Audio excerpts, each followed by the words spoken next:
ng Mayo 1, 2020. Panatiliin po ang ECQ sa NCR, Region 3, Region 4A, and all other areas kung saan mataas pa po ang banta ng COVID-19 hanggang Mayo 15. Magkakaroon po ng re-evaluation pagdating po ng May 16. Ang mga probinsya po na mananatili sa ECQ, National Capital Region, Benguet, pero po pwede pong mabago ito by April 30, Pangasinan, Bataan, Bulacan, Nueva Ecija, Pampanga, Tarlac, Zambales, Batangas, Laguna, Cavite, Rizal, Quezon, Oriental Mindoro, Occidental Mindoro, Albay, Catanduanes, Antique, Iloilo, bagamat meron pong to recheck itong Antique at Iloilo, Cebu at Cebu City, also subject to rechecking. At sa Mindanao po, ang probinsya ng Davao del Norte at Davao City. Ang lahat po ng probinsya na hindi kasama dito sa mananatili ang ECQ ay sa ilalim po sa new normal na tinatawag na General Community Quarantine. Ganun pa man, dito po sa mga lugar na mapapasailalim ang General Community Quarantine, may mga areas po na moderate na naka-orange. Ang ibig po sabihin nito, mag-i-evaluate pa po ako ano mangyayari dito sa mga lugar na ito, kung magkakaroon nga ng General Community Quarantine o mananatili ang ECQ. Ito po ang para sa mga probinsya ng Abra, Ilocos Norte, La Union, Cagayan, Isabela, Nueva Vizcaya, Marinduque, Camarines Sur, Aklan, Capiz, Samar, Western Samar, Zamboanga del Sur, Lanao del Norte, Misamis Occidental at Misamis Oriental, North Cotabato, South Cotabato, Maguindanao.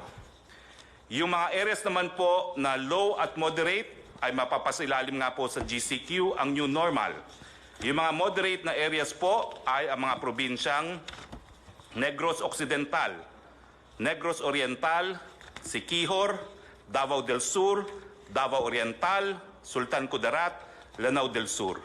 At yung mga low po na areas na mapapasailalim din sa General Community Quarantine ay mga probinsya ng Apayao, Mountain Province, Ifugao, Kalinga, Ilocos Sur, Batanes, Quirino, Aurora, Palawan, Romblon, Camarines Norte, Sorsogon, Masbate, Guimaras, Bohol, Biliran, Eastern Samar, Leyte, Northern Samar, Southern Leyte del Norte, Zamboanga Sibugay, Bukidnon, Camiguin, Davao Occidental, Sarangani, Agusan del Sur, Dinagat Island, Surigao del Norte, Surigao del Sur, Agusan del Norte, Basilan at Sulu.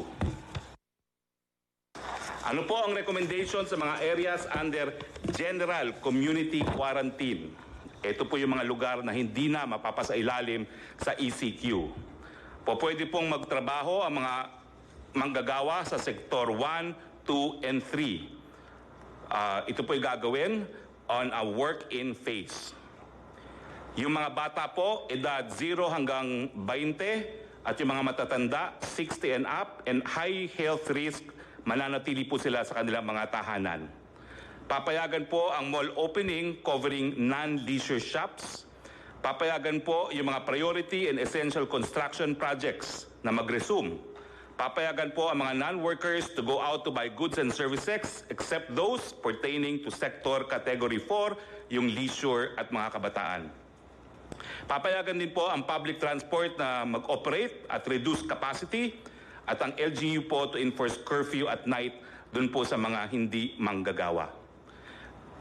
For GCQ areas, General Community Quarantine, i-consider po ang reprioritizing ng SAP cash subsidy towards ECQ areas. Ibig sabihin, yung SAP po na para sa areas na hindi na po under ECQ, syempre po yung cash subsidy, kinakailangan pag-aralan na ibuhos doon sa mga areas under ECQ pa rin. Yung mga GCQ areas, consider to allow na po yung high school, higher education institute, HEI school year to finish and give credentials to students. Sa ECQ and GCQ areas, bubuksan po ang mga paliparan at ang mga puerto para sa mga goods lamang. Yung option po to shift to GCQ sa mga moderate to low risk area by industry. Nagbigay po sila ng rekomendasyon na 100% opening para sa agrikultura, fishery, forestry, sa food manufacturing at lahat po ng supply chain including ink, packaging, raw materials, sa food retail, supermarket, restaurant for takeout and delivery only, mga hospital, logistics, water, energy, internet, telecoms, media. Yung opsyon naman po sa GCQ, sa moderate to low risk area by industry, ang rekomendasyon po ay buksan from 50 to 100% opening. Yung other manufacturing po, gaya na electronics and exports, yung e-commerce and delivery for essential and non-essential items, yung repair and maintenance services po, housing and office services. Yung option po to shift to GCQ in moderate to low risk area by industry, consider po na buksan hanggang 50% on-site work and 50% work from home.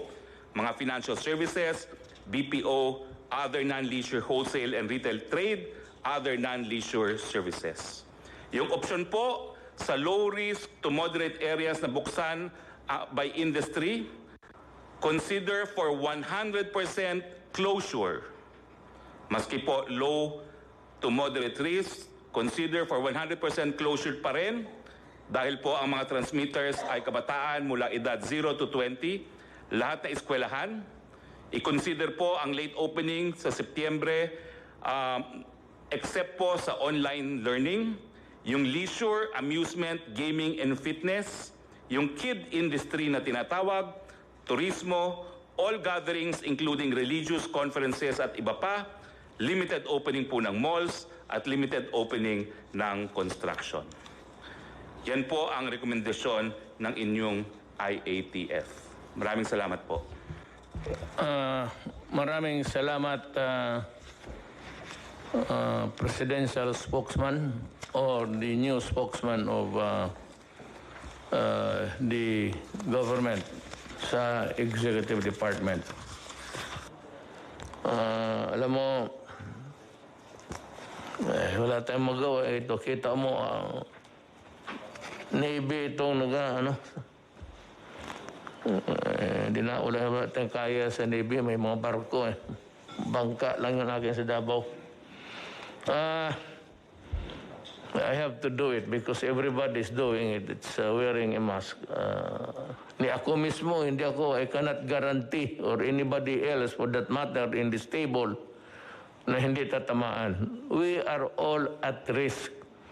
But do not increase the odds or the chances of getting it. I never said I will declare martial law kasi martial law para lang yan sa mga rebelde, para sa mga komunista. Now, let me be very clear on this. If itong lawlessness which was imposed on us by the NPAs for the longest time, 53 years, baski saang probinsya may NPA. Kanina o kahapon, 2 army nag-escort para i-deliver ang supply sa mga tao, pati pera, pinatay ninyo. If that is not lawlessness, what is that? Tell me. Kaya ngayon, pag nagpatuloy kayo ng lawlessness ninyo, patay dito, patay doon, and it's happening all over the Philippines, maybe I will declare martial law because kayong mga NPA ang numero 1. Kinukuha ninyo yung mga tulong sa tao, pati yung supply pagkain nila. Kaya, I am now warning everybody and putting notice sa armed forces pati police. I might declare martial law. And there will be no turning back. kung ano ang martial law na klaseng gagawin ko, akin lang yan. Pero kung gusto ninyo, kasi pinagpapatay ninyo yung mga sundalo ko, pati pulis, na wala namang ginawa kung hindi samahan lang yung nagdi-deliver ng pera pati pagkain. Ang utos ko sa kanila, patayin kayo. O di patayin ninyo sila. Lahat na. Tapusin na natin ito sa panahon ko. I have 2 more years. I will try to finish all of you. Pati kayong mga legal, magtago na kayo. Huwag ninyong sabihin, putang ina na wala kayong... You know, you're bullshit, you're the legal France. Sa inyo, kumukuha kayo ng pera. Ang mga negosyo dito na malalaki sa Pilipinas, nagdideposito ng pera yan sa bangko, sa account ninyo. Kinukuha ninyo yan. Yan ang totoo dyan. Kaya nabubuhay yung NPA. Pati pa yung extortion ninyo doon sa labas. Marami kayong pera. Alam mo, ang gobyerno ayaw niyan. Government is very jealous. There is only one entity who can collect taxes. It's government. And that money must be put to good use. O hindi naman kami, kung hindi ka makabayad, wala naman kami pinapatay. Kung wala talagang ikabayad, anong gawin natin? Wala naman kayong nabalitaan na kulong. So, we do not do that. But do not force my hand into it. Kaya kung hindi, pag martial law, lahat kayong mga legal fronts, magtago na kayo. Magtago na kayo. Huwag niyo akong bulahin. Galing ako dyan. Alam mo yung karapatan noon, ang unang ang predecessor na tinatawag nila was the Committee of Justice, Freedom and Democracy. In Davao City, I was a fiscal, but I was handling the karapatan noon sa Davao. For the reason na hindi ko nagustuhan yung klaseng pamaraan sa gobyerno. It was a dictatorship and it was not really... Hindi naman tayo sinira ang demokrasya. Kaya kung sabihin ninyo na sisirain ko ang demokrasya, hindi. Lulutasin ko ang demokrasya sa inyo. You made it impossible for me to move. At gusto ninyo ipasok muna yung mga demand. Ayaw naman ng military. Binigay ko sa military yung papel ninyo. Sabi ng military, ayaw nila. Sabi ko, you explain to me bakit. So I gave them about 2 hours explaining to me bakit. Bakit hindi pwede yan? Ganito yan, sir. Sabi ko, sige, naniwala ako sa inyo. And I'm calling the armed forces to invent something more, to innovate so that the soldiers will not be at the mercy of them. Pag dalawa lang yung sundalo, kawawa naman. Magdating yan dyan, they will just swoop down. Isang 10, wala talagang lawan. Kaya sabi ko, at this time, the armed forces should go into innovations. Sabi ko, huwag ka mag-surrender, ha? Kayo mga NP, do not ever raise your hands. Kasi ang order ko, kung lumaban ka na. Huwag kang mag-surrender. Napunta tayo dyan kasi galit ako. Kasi pinapatay ninyo yung tulong sa tao. Ang tulong sa tao will continue. We will not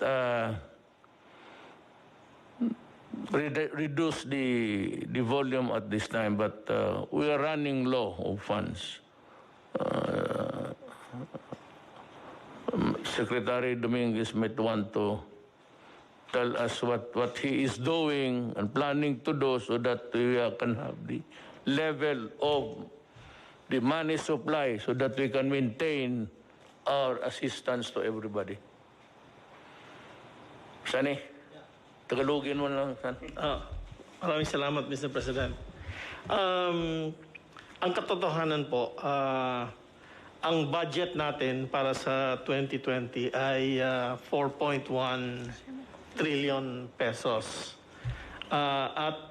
So far, ang nagastos po natin is already for this COVID is na hindi natin plinano ay 352.7 billion pesos na. At masasabi ko po na so far, na-finance natin itong amount, na-finance natin partly sa tax collection, pero bumababa na ho yung tax collection natin.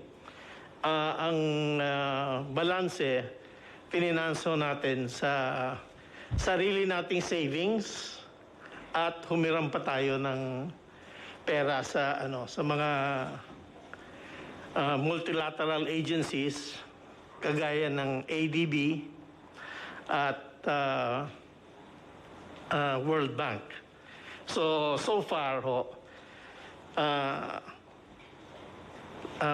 sufficiente po yung cash natin, pero naiipit na po tayo sa budget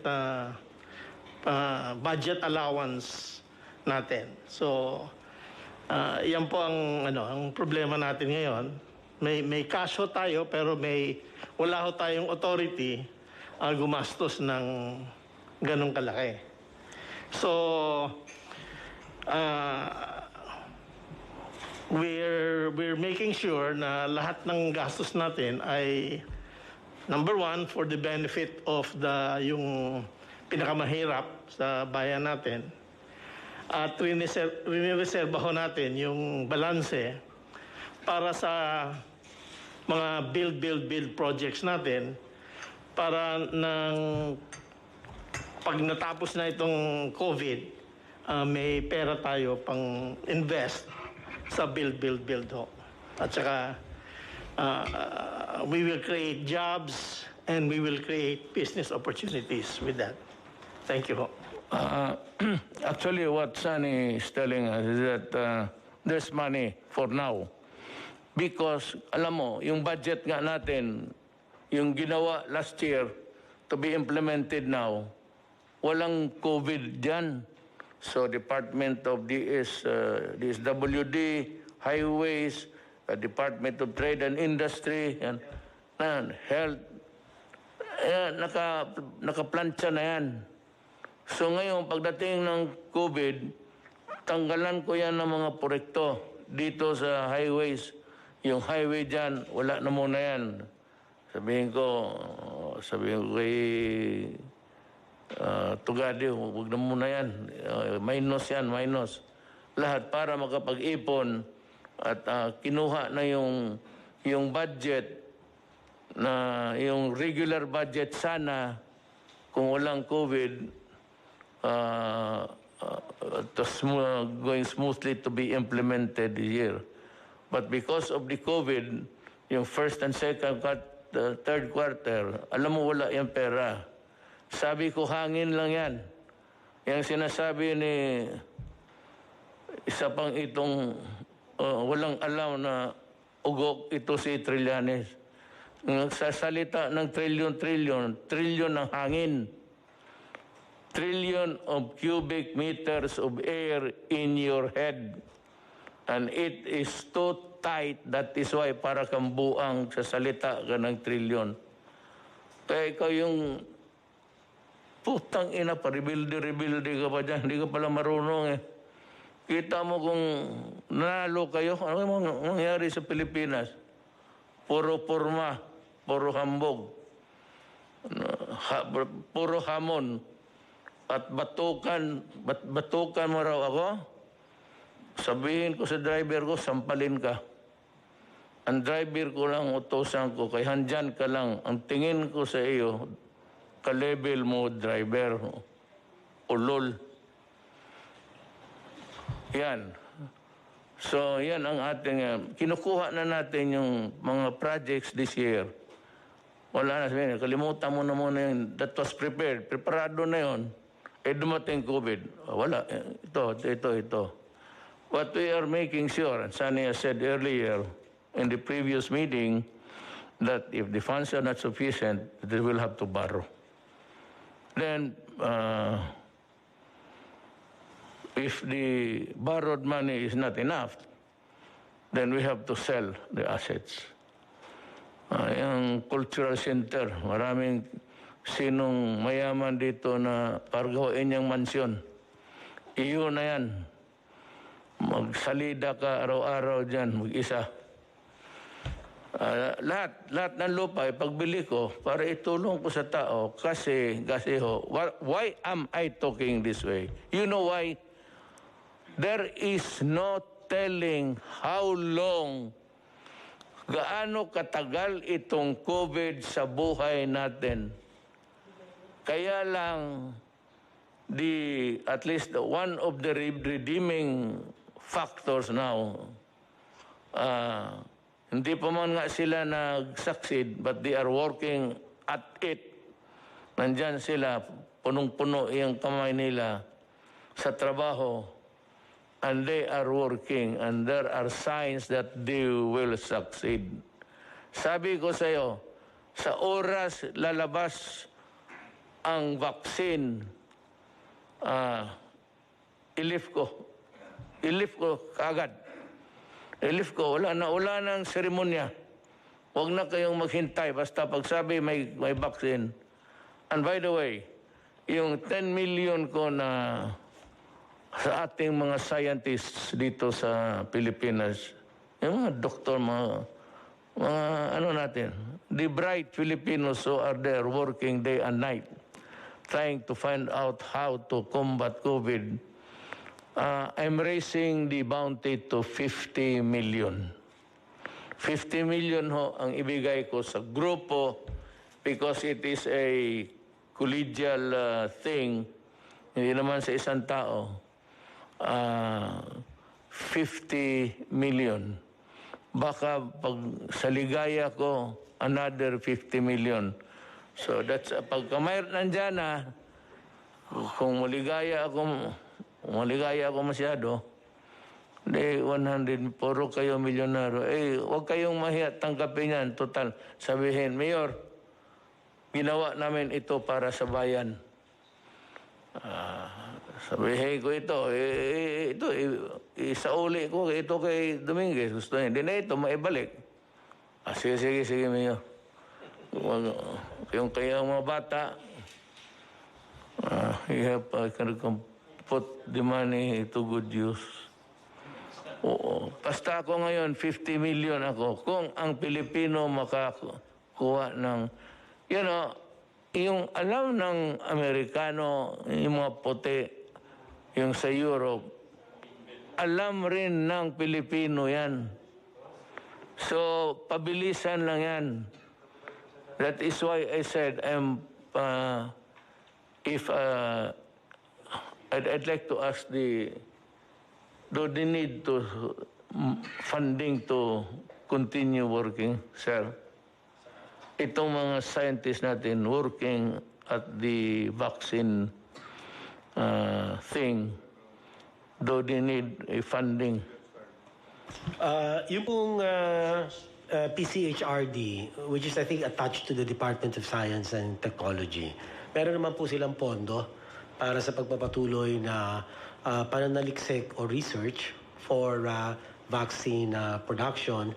But I'm not sure if this particular vaccine that they are developing is specifically for COVID-19. Aalamin ko pa po kung isinama na po nila ito sa kanila pong kasalukuyang research work. Well, anyway, whatever it is, as long as they are working on to find out, to discover COVID, it does not really matter to me.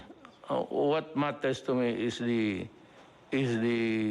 let me use that, is the dedication and the load of work that they are performing.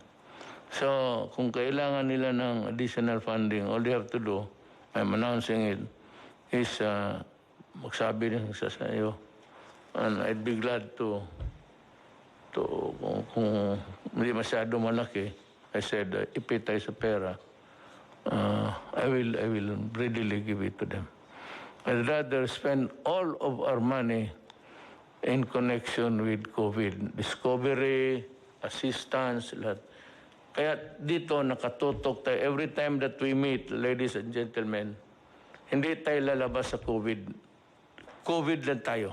Huwag tayo na ngayon, nagsalita ako ng komunista at ito mga putang ina mga komunista dito kasi sa COVID na mangyari, maraming gutom, maraming hindi nakakain, maraming hindi nakakatanim. So walang pera. That is why papasok ang gobyerno, tulungan sila. Kaya naman, pinagbabaril itong mga putang inang NPA na ito, kaya napunta tayo doon. But that is COVID-connected. Because nagkasakit o hindi makapaghanap buhay because of COVID. You have to connect. Hindi sabihin mo, rumble on. Itong mahilig, itong mga gagong sabi, try to rumble onto some other matters and mumble. Alam mo ganito, itong mga putang ina, di ba matay itong mga putang ina to. Marinig niyo yan. Ay, mumbling. Basta. I am just putting notice to everybody. Itong komunista, malaki ang gastos natin. Do you know how much we spend sa isang putok lang? Marinig mo man yan. Brrrr. Isang putok yan, 35 pesos. Tang-ina ninyo. Yung 35, ilang brrrt, ilang sundalong brrrt yan. Abusaya, pati kayo mga komunista. Ilang 35 pesos yan. Yung bala ninyo, yun yung bala ng mga sundalo na pinatay ninyo. Kaya ginagamit ninyo pera ng tao pagpatay ng sundalo. Kuha ninyo. Yung mga mortar ninyo, those are the armaments and equipments na nakalkal ninyo sa mga patay na sundalo. Yan pinaputok ninyo, pati pinaputok ng sundalo, pera ng tao yan. But you are not the government. Sige. Yan ang history ng COVID. You will always be a part. Someday, if we will write a narrative of the COVID, nandyan talaga kayo sa isang chapter sa putang ina para sa inyo. We see how you punish the Filipino people for your ideology. Kayo mga NPA na kikinig, sumurinder kayo. Kagaya ng ginawa ko sa Mindanao. Bibigyan ko kayo ng bahay, bibigyan ko ng hanap buhay. Huwag ninyo agawin yung assistant dyan. Kaawa naman yung tao. Pagkain nila yan, kunin ninyo, wala na. Para na rin pinatay mo yung mga pamilya dyan sa mga lugar na hindi maabot ng sundalo. Ang nakakarating dyan yung mga walang armas yung mga DSWD. Pero yung mga escort, pinapatay niyo. That's why I'm asking the armed forces now and the police to reconfigure, kasi marami na akong patay, to reconfigure how to go about escorting the health workers. Pakinggan natin si Department of Trade. yung dahan-dahan na pagpasok ng ibang sektoro. Magtagalog na lang po kayo. Okay po. Dito po tungkol sa ECQ. Sa quarantine. You ease up the quarantine to allow certain sectors. Ikaw ho ang nakaalam niyan. Opo. You know better than us. So, Opo. Mr. President, ang maganda hong nangyari ngayon, even under the enhanced community quarantine, para po hindi tayo magkaroon ng kakulangan sa pagkain, pinagpatuloy ang pag-supply ng food production, pinagpatuloy ang paggawa ng mga pagkain. Tulad ng mga canned sardines, gatas, instant noodle, yung mga basic manufactured products para parating marami hong supply sa grocery and supermarket. Dahil po kahit community quarantine, ito po yung mga inalaw na mag-operate. So inalaw po ang food production, inalaw po ang mga essential products tulad ng sabon for hygiene, sabon, shampoo, pati ho yung essential din po yung mga alcohol para ho sa mga panahon ngayon. Yung iba hong hindi essential products, hindi ho muna natin pina-operate in keeping, dahil po gusto po natin ang mga taong bayan as much as possible nasa bahay. Kaya ho piling-pili lang yung pinayagan natin, yun dun lamang sa makakatulong sa food availability. Hindi tayo magkaka-shortage, kaya pinapaalala natin sa taong bayan na huwag magpapanik dahil kahit ho naka-enhanced community quarantine, ay napakadami ho nating pagkain, yung supply. In fact, dahil sa pagmi-meeting ng ating IATF, eventually, inaalaw po natin kahit lagpas 50% yung skeletal workforce. Hindi na skeletal workforce na 30% lamang ang allowed. Kailangan more than 50%. Ibig sabihin, maraming tao. Para ho, ang ating production rate umabot sa 80 to 100%. So, para hindi magkaroon ng shortage. Pangalawa ho, yung ating mga finished good inventory, yung mga gawanan na produkto, ay more than 2 weeks, 2 linggo equivalent. Hindi tayo magkukulang.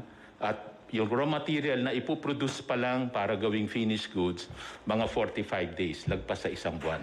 So, ibig sabihin ho, marami ho tayong pagkain. So, yan po yung mga iba sa mga inaalaw ngayon na dito sa environment ng ECQ, food products, essential products. Allowed din po siyempre yung iba hong operation tulad doon ng mga bangko para ho may mga gusto mag-withdraw sa ATM, may i-allow po yon. Siyempre po, agriculture products, doon magsisimula yung pagkain, allowed din po yung mga ganitong activity. Ang nakabitin na lang po ay yung sa construction, yun po yung pag-uusapan pa moving forward, pati ho yung sa mga SMEs, yung mga malls. Kasi ho, pag yun ho, maramihan kasi, kaya worried din ngayon po yung grupo natin kung i-open ho ba natin ito dahil contrary to dun sa gusto natin mangyari na panatiliin sa bahay ang mga taong bayan. Pero ho, ito ho ay pag-uusapan pa. Yung mga iba hong mga essential activities, so inaalaw naman po during the enhanced community quarantine. Ang isa pa hong sinisigurado natin ay ang pricing, wala hong profiteering or wala rin yung nagsasamantala sa hoarding. At dyan po, nagsama-sama po ang DTI, ang PNP, CIDG, NBI, DA at saka DOH. Diyan po marami, over 500 na po ang ating mga nahuhuli na mga profiteers at mga hoarders. Kaya babalaho talaga yan. Ay, isa pa hong magandang nangyayari ngayong ECQ ay yung mga manufacturers natin na re-repurpose. Yung mga dating hindi gumagawa ng mga face mask or hindi gumagawa dati ng mga personal protective equipment, ngayon ho ay gumagawa na sila. Tulad ho nung mga mask na suot natin ngayon, ay yung iba ho dyan ay ginagawa na ng mga manufacturers natin ngayon. Kahapon lang ho, Nganap ka, bigyan mo sana. Kahapon lang ho ay inalaw po natin, nag-turnover tayo ng 10,000 pieces ng PPEs out of the 300,000 na PPEs at yun po yung donation po ng San Miguel Corporation para ho sa PGH. Tinurn over po natin sa DOH. So 10,000 po yun out of the 300,000 na ipuproduce pa para sa ating mga health workers. So meron po tayong mga manufacturer na nilipat yung kanilang production para makaproduce ng mga masks, PPEs, pati ventilators gagawin na. Mga 10 kumpanya na ang may involved dito sa repurposing yung manufacturing. Ibig sabihin, magpuproduce na sila ng mga critical products na kailangan ngayon. And moving forward lang po, last 2 items, marami ho tayong piniprepare na tulong sa MSMEs, micro SMEs, lalo na pag na-lift na itong ECQ. Nandyan ho yung pauutangin sila, low interest rate, doon po sa inyong programa na P3, Pondo sa Pagbabago at Pag-asenso. 1 billion po yun nakalaan doon. At sa tulong po, pakikipag-ugnayan sa DOF, sa Land Bank and DBP, another maybe around 30 billion na pwedeng ilaan din para sa mga micro SMEs. Kasi yung micro SMEs, pahihiramin po para meron silang working capital pagka i-restart natin yung economy. Kasi aside from the MSME, yung isang tulong ay yung wage subsidy sa worker na nirelease po ng SSS, BIR at DOF. So, para talagang matulungan sila sa pag-restart ng economy. And lastly, dahil po sa Bayanihan Act ay nagkaroon po ng grace period. Hindi muna babayaran yung loan at grace period ho pagdating sa renta. Yun po yung inyong kinover. Para ho wala dapat paalisin na umuupa sa residential, pati yung renta ng mga micro SME sa mga commercial places. So marami ho tayong prepare na programa para ho sa micro SMEs. Thank you, Mr. President. Salamat, Secretary Lopez. We'll wind up with the 3 speakers from Secretary Dar. Still about food supply. Then we go to the health aspect. Sige, Mr. President, fellow cabinet members. Ang pinag-uusapan kasi natin dito yung pundo, no? And our budget for this year is finite. We're only pegged at 4.1 trillion, out of which ang antimano kaagad na automatically appropriated doon ay 1.249 trillion. Tapos yung 2.8 trillion, yun yung new appropriation. Para saan yung new appropriation? Yun yung binibigay natin personal services, MOOE, financial expenses, at capital outlay. Now, hindi naman natin ini-expect itong COVID. Bigla na nga lang dumating. Dito po sa capital outlay, nahati po ito sa dalawa. Yung for comprehensive release at saka yung for later release. Yung pong for comprehensive release, hindi po natin pwedeng galawin antimano yan kasi automatically released na yan sa mga province, sa mga government agencies and departments. At saka yung mga IRA at saka yung debt servicing natin. So antimano, ang pwede lang natin galawin, which we have done, is 397 billion more or less. Ito yung capital outlay ng mga departments at saka nung Congress initiated, no? Sa ngayon, ang nagagamit na natin, 352 billion na.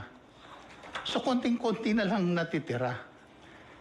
And we're not even sure na ito yung nasa always at the back of my mind also dahil ako parating nasisisi pagka natagalan yung release at saka may nagagamit na hindi daw dapat gamitin.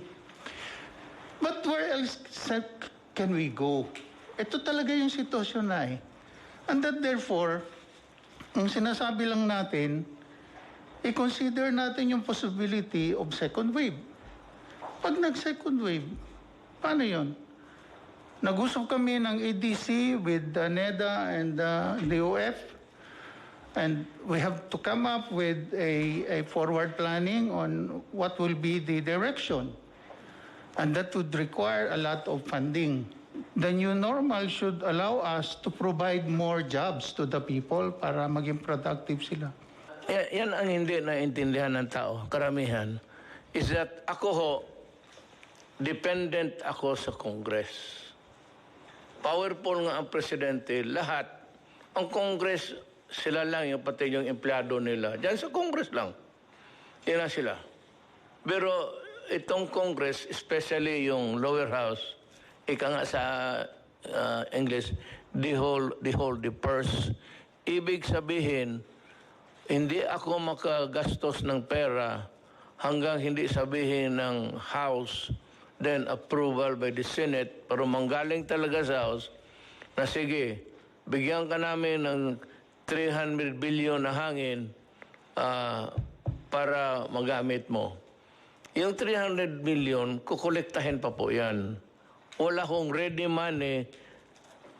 Sabi mo nandyan. Yung sinabi kong 300 na tinago ko, savings yun sa gobyerno, na sinabi ko kay noon, started, kailan ba ako nag-umpisa? 2015. 16, nag-ano na kami ng pera. Dahan-dahan lang, kukunti-kunti. Saving, parang alkansiya, mag-alkansiya kasan. Kaya mayroon na kaagad akong ready. But yun naman was not really for the purpose of spending for the COVID. Because wala pa naman ang COVID noon. It was a non-existing alien. And hindi natin alam. That was intended, nasabi ko san, before I go out, makita lang man ng mga tao na may ang pera na hindi na ginastos ng kung todo-todo, nag-save tayo. That was my only purpose actually. Ngayon, nandoon ang COVID. Now, dito yung sinasabi ni Wendell, tama yan. Pag-appropriate ang lower house, House of Representatives, yung mga congressman, hindi yung senador, manggaling sa kanila, mga congressman, pag-appropriate sila ng pera, bigyan ako ng authority na gastuhin yon. Kung ma-approve na rin sa Senado. Ang problema, kung may pera ba? Kasi ang koleksyon nandito sa akin. Nandito kay Sunny. Tapos tanungin siya, may pera ba dyan? Sabi, meron no dito na 400 million. O sige, gamitin natin yan. So, doon sa Congress, somebody will sponsor a bill, appropriation. It has to be sa budget. Ang sabi ni Wendell na supplemental budget. Kung may pera, pero kung wala, walang i-appropriate because there is nothing to appropriate. Wala tayong ma-appropriate kung walang pera. That is why sabi it's dwindling, paliit ng paliit. Because ang inasahan natin na first quarter, second quarter, na collection, wala na. Napurnada na because sarado ang mundo. Ang komunidad hindi gumagalaw. Wala na nagtrabaho. Lahat tayo, pati ako sa puro papel. Isang katerbang papel. Yun lang man to. Dinala sa bahay ko. Babasahin ko lahat yan. Hindi ako nagpipirma ng hindi ko nababasa. Tapos, para hindi tayo masabit.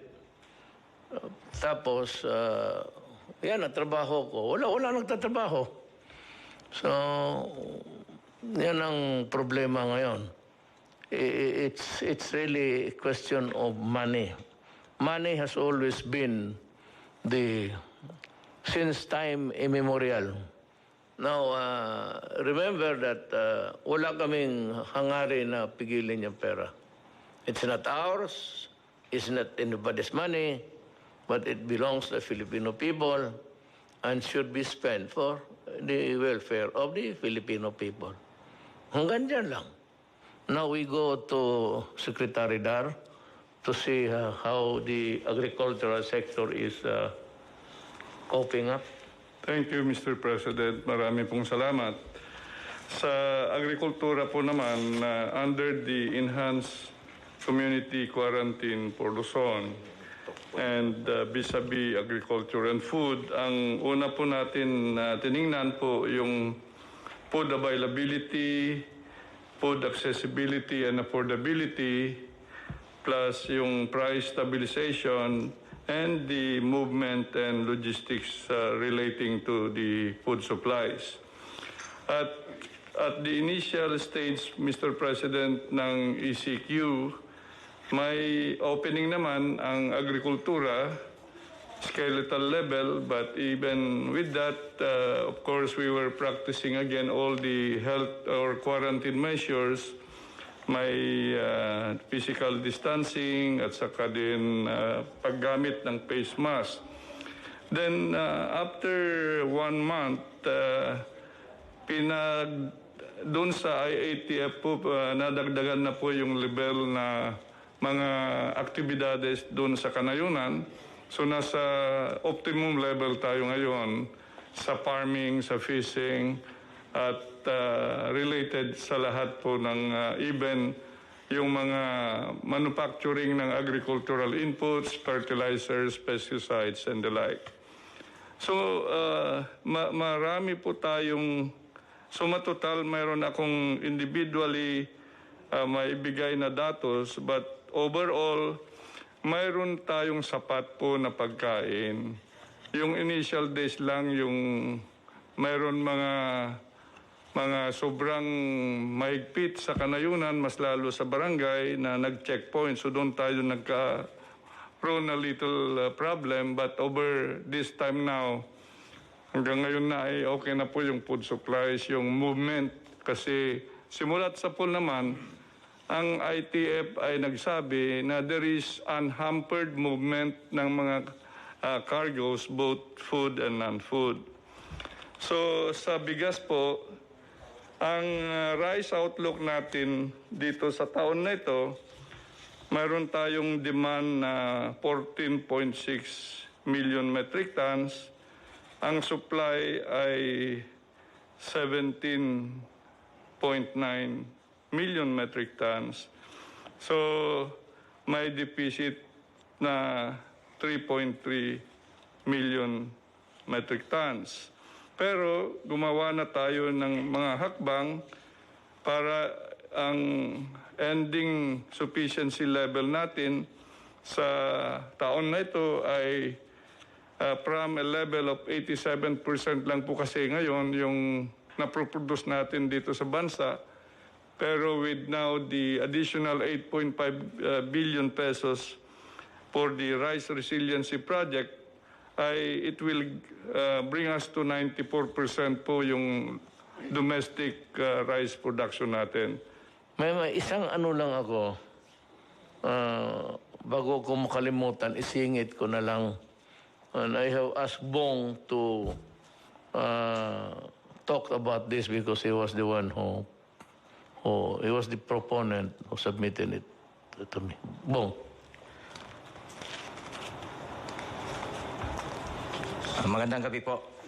Habang patuloy nating nilalabanan ang COVID-19, paghandaan na natin ngayon pa lang ang new normal, nananawagan ako sa pamahalaan na mag-umpisang maglatag ng programang Balik Probinsya at iba pang hakbang na magbibigay insentibo sa ating mga kababayan na lumipat mula sa Kamaynilaan at ibang malalaking lungsod papunta ng mga probinsya. Nakikita naman natin na naging masamang epekto at hirap dulot ng sobrang pagsikip ng mga tao at pamamahay. Katulad sa Metro Manila, mas mabilis kumalat ang sakit at mas nahihirapan ang ating national government at ang mga local government units na alagaan ang lahat ng apektado ng krisis na kinakaharap natin. Marami pong stranded, hindi sila nakaka-uwi dahil inabot na po sila ng enhanced community quarantine at maraming hindi nakakatanggap ng social amelioration dahil maaring magduplicate po kasi yung pamilya nila ay naiwan po doon sa probinsya. Marami na tayong natutunan sa krisis na ito, tulad ng hirap sa dulot ng pagkumpul-kumpol ng tao sa mga syudad.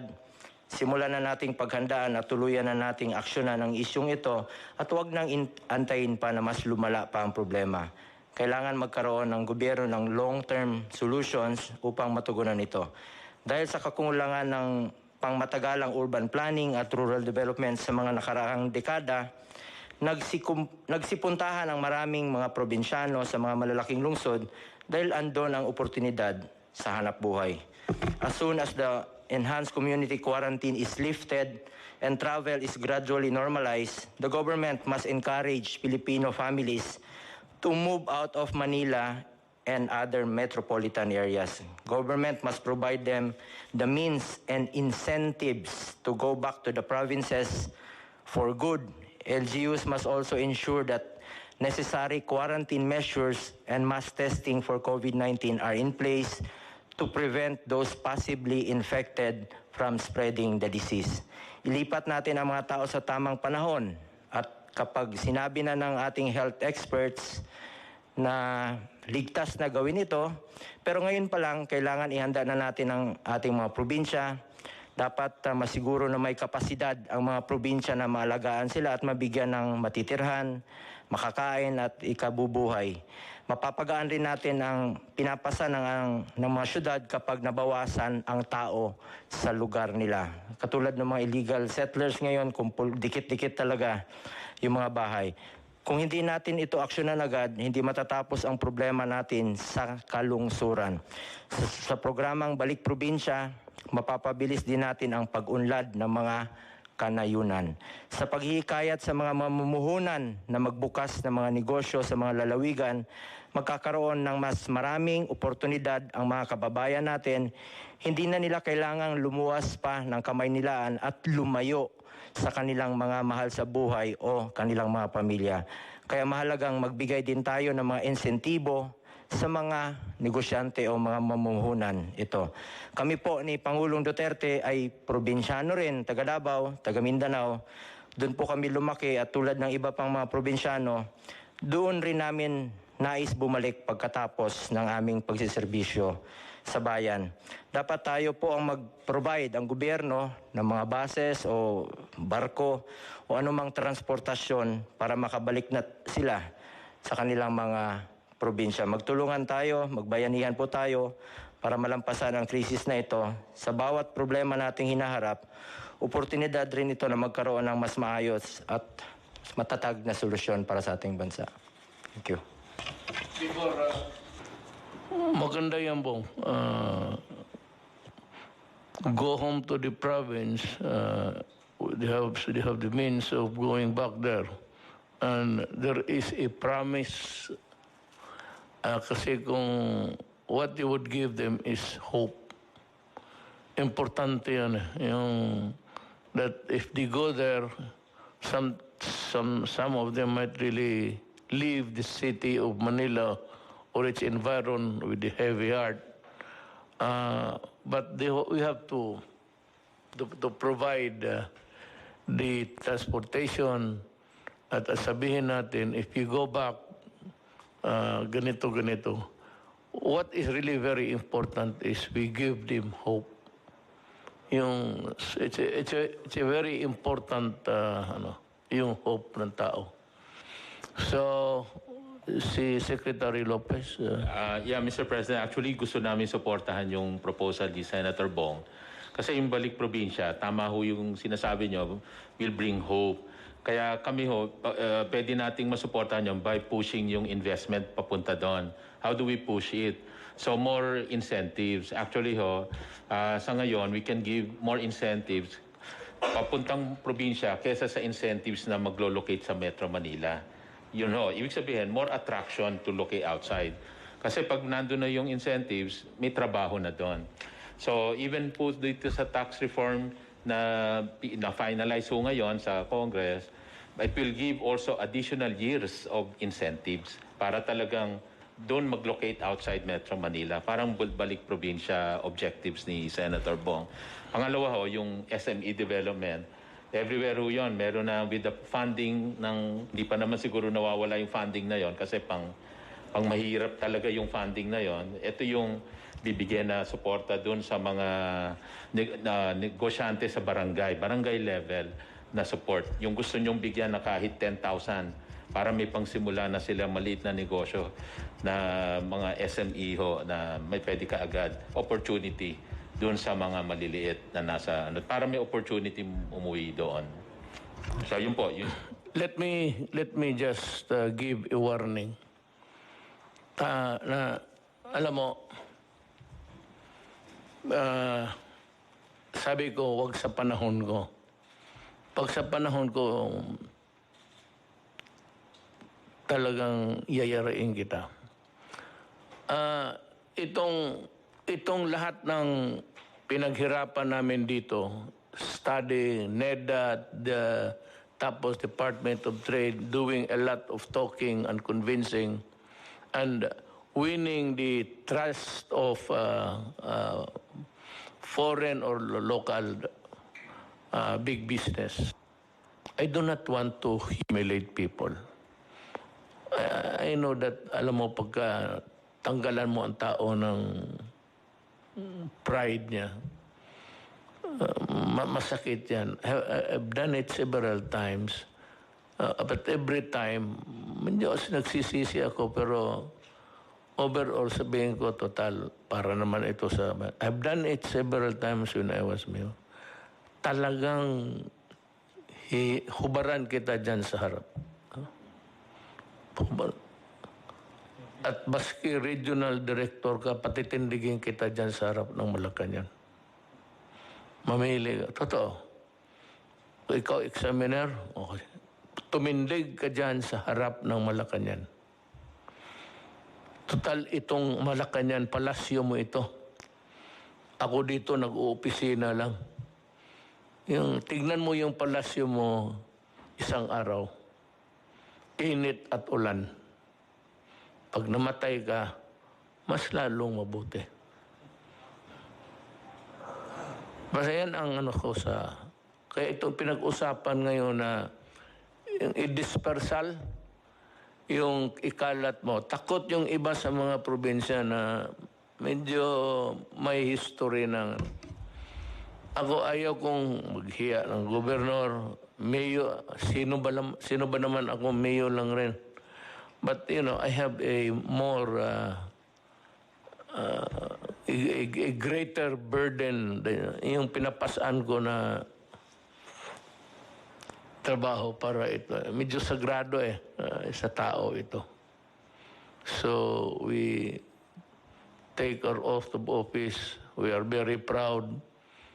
Presidente na ako, tapos gawain ko talaga lahat. So, gusto ko lang ipakita sa mga tao, beginning ito, na paano sugpuin ang mga magnanakaw sa gobyerno. Pero ito ang igarantiya ko sa iyo. Putang ina ka, hubaran kita dyan sa harap ng tao. Our country comes first to us. Mahal ko ang bayan ko. Mahal natin lahat. Gaano man tayo kaliit. Well, anyway, that's... I'm just talking about life. Buhay ba ng tao? Ito, I hope that God will be with us. May sarili akong Diyos na doon ako nakatutok. To help me because I'm having a hard time carrying the load of the nation. Nung nakapag-ECQ po tayo, nagkaroon po tayo ng sapat na panahon kahit na papano na maihanda po at mapaunlad ang kakayahan ng ating pong sektor ng pangkalusugan, ang mga ospital, ang ating pong mga beds, ang ating pong mga ventilator machines, ang ating pong mga isolation rooms, ang ating pong mga quarantine facilities. Ay nakita naman po ninyo siguro, Mr. President, yung ating PICC, ang ating pong World Trade Center, ang ating pong Rizal Memorial Complex, ang atin pong New Clark City Athletes Village, at mga iba pa pong mga bagong gawang mga quarantine facilities, ay talagang yan po ay napalawig na po natin, napaunlad na po natin ang kanilang kapasidad. Kaya talagang napakaganda po nung inyong pasya na isagawa po itong enhanced community quarantine. At sa aspeto po naman ng kaperahan o sa funding, ang inyo pong PhilHealth ay nakapag-advance po o nakapag-desisyon ng board na mag-advance ng 30 billion pesos para po sa mga ospital, sa pampubliko at sa pribadong sektor, para lahat po ng mga COVID patients ay babayaran po through the COVID benefit package.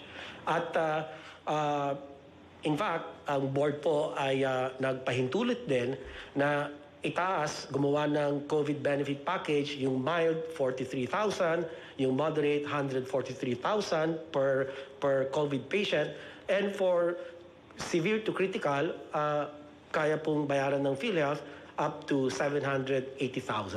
So inihanda po natin pati ang funding para po sa ating mga COVID patients. So sa pangkalahatan po ay ito po ang ating mga ginagawa, at para naman po doon sa binabalak,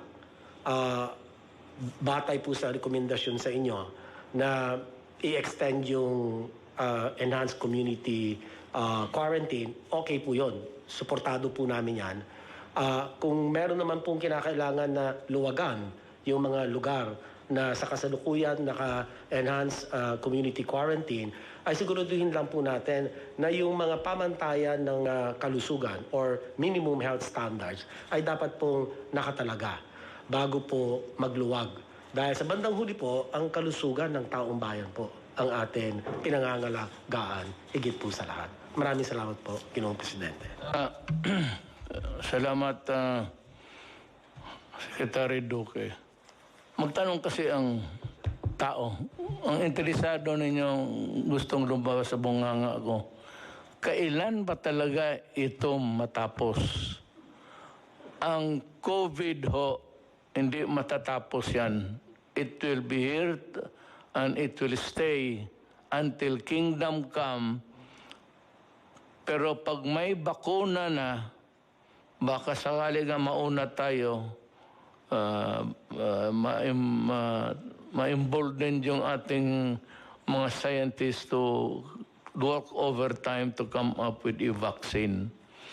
COVID equals vaccine. Period.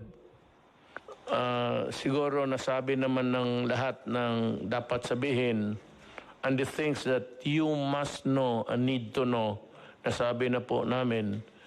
And one thing I can assure you, that we were just waiting for the right time.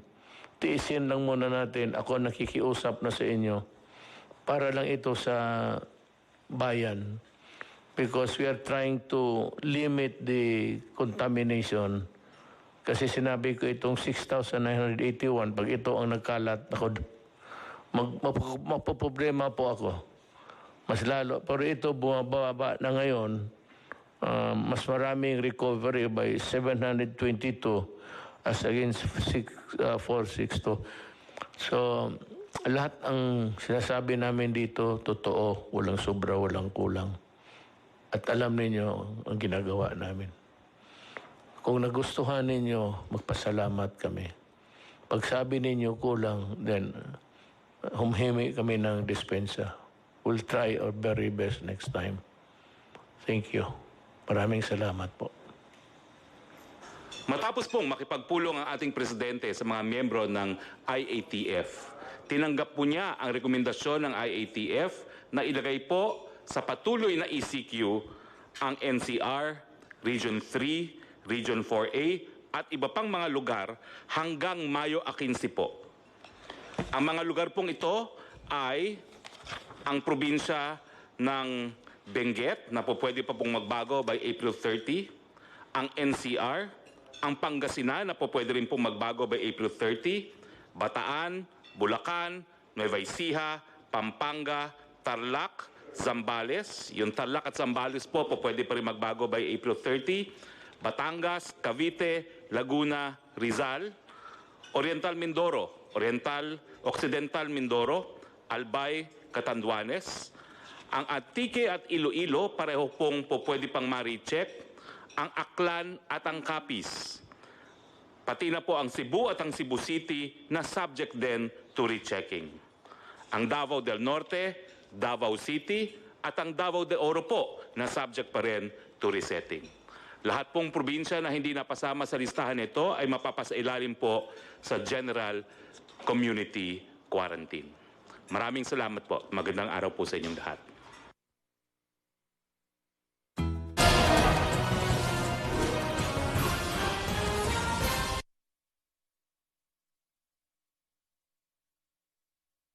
Hit sa tiyan dala ng stress? Ibuskupan. Nagbibigay ginhawa mula sa hilab, ipit at tusok in as fast as 15 minutes. Hilab, ipit o tusok sa tiyan? Ibuskupan.